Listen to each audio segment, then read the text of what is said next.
Assalamualaikum warahmatullahi wabarakatuh. Waalaikumsalam warahmatullahi wabarakatuh.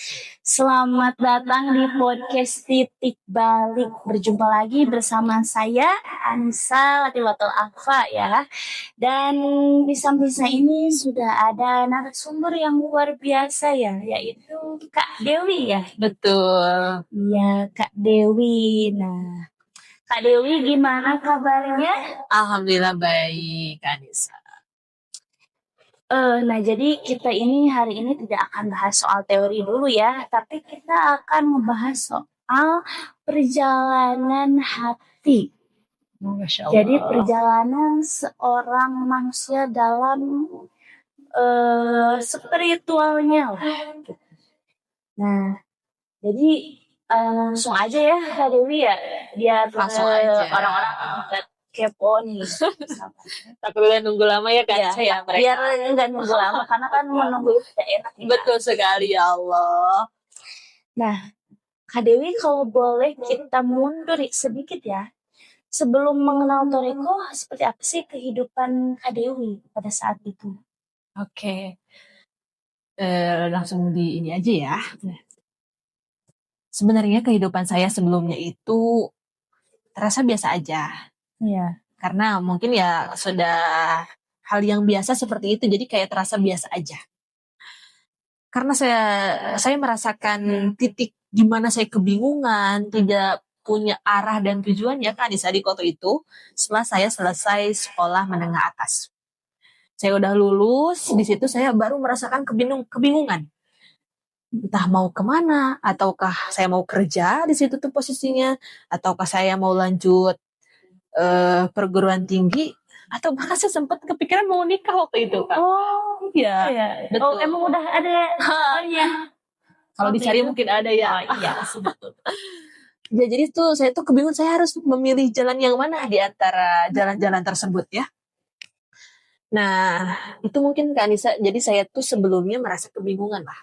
Kebingungan ya. Tidak punya tujuan arah.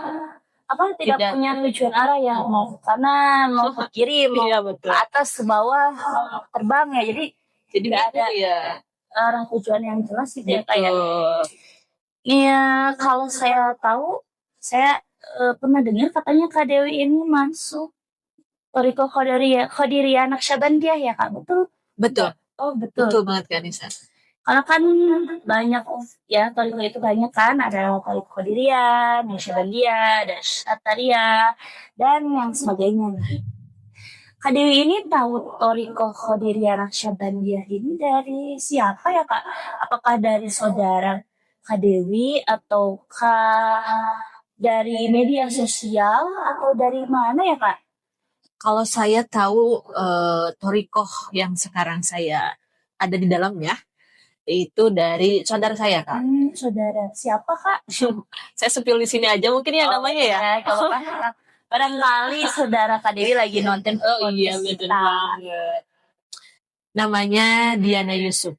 Oh, itulah saudara saya ya sebagai wasilah saya masuk. Kalau nggak salah dulu waktu itu saya pernah dengar loh di berita katanya kayak seperti lulusan terbaik Kak di kampusnya ya. Oh iya betul sekali, waktu itu saya juga ada pas beliau wisuda. Oh iya lanjut.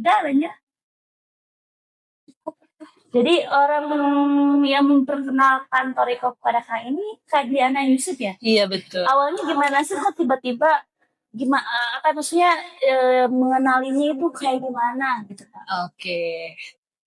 Ya tadi balik lagi ke jalan yang saya tuh dalam keadaan bingung tadi ya Kak. Bingung ya. Iya.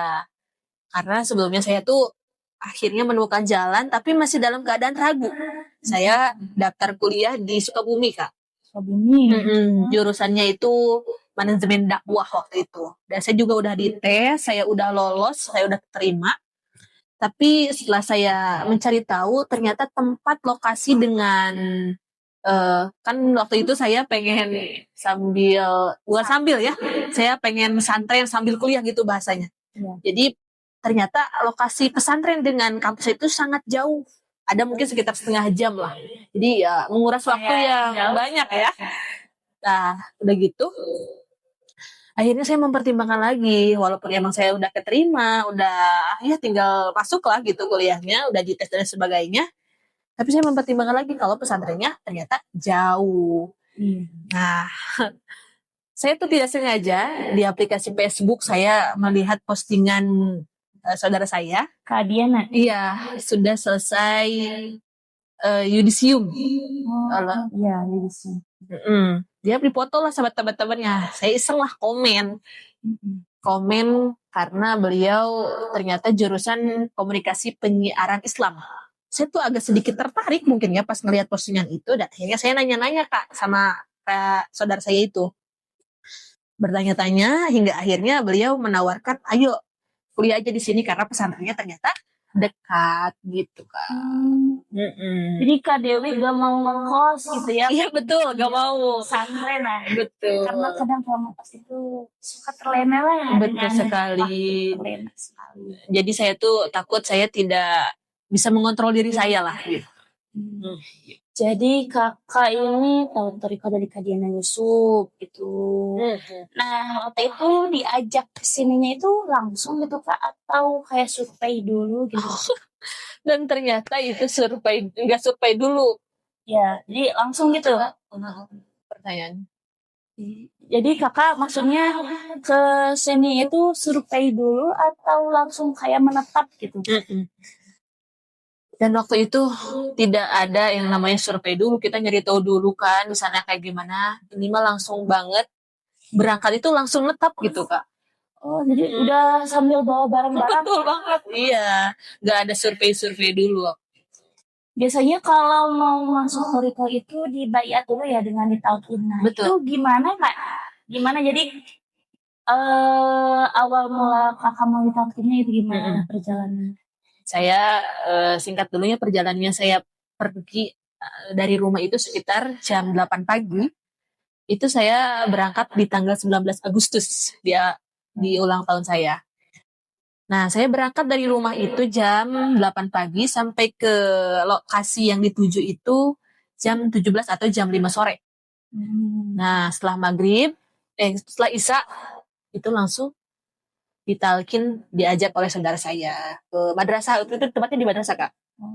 Jadi setelah sampai kakak langsung diajak ya sama Kak Diana Yusuf untuk ayo ditalkin dulu lah. Betul. Kan. Nah setelah ditalkin, apakah kakak merasakan suasana yang berbeda?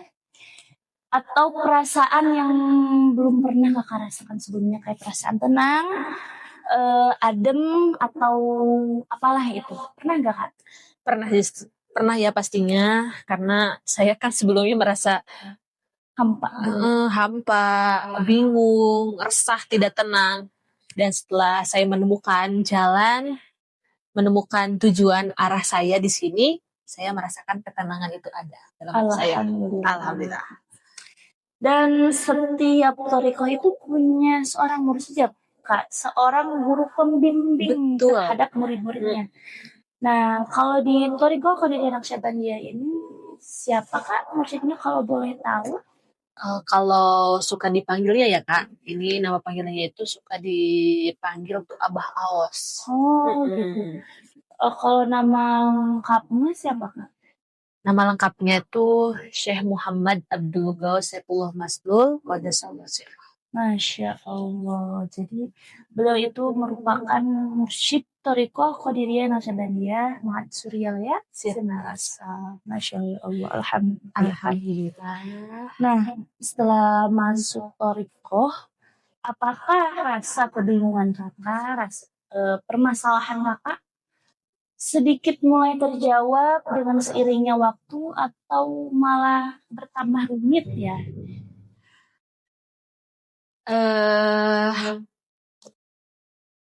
Jadi setiap permasalahan pasti ada jalan keluar.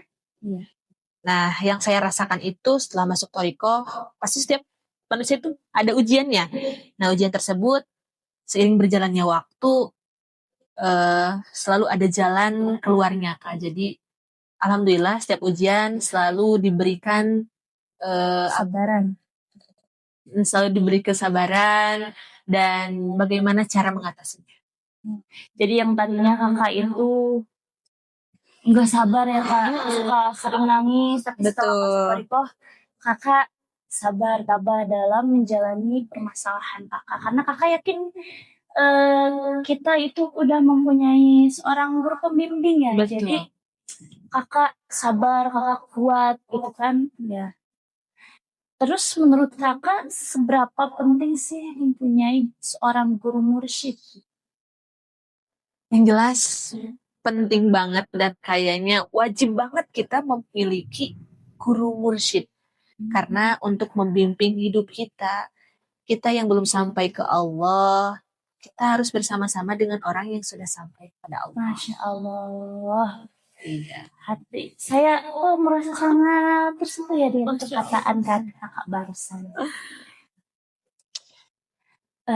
Baik Kakak. Terus kalau keluarga Kakak juga ikut Torikoh? Atau Ikut. baru sebagian?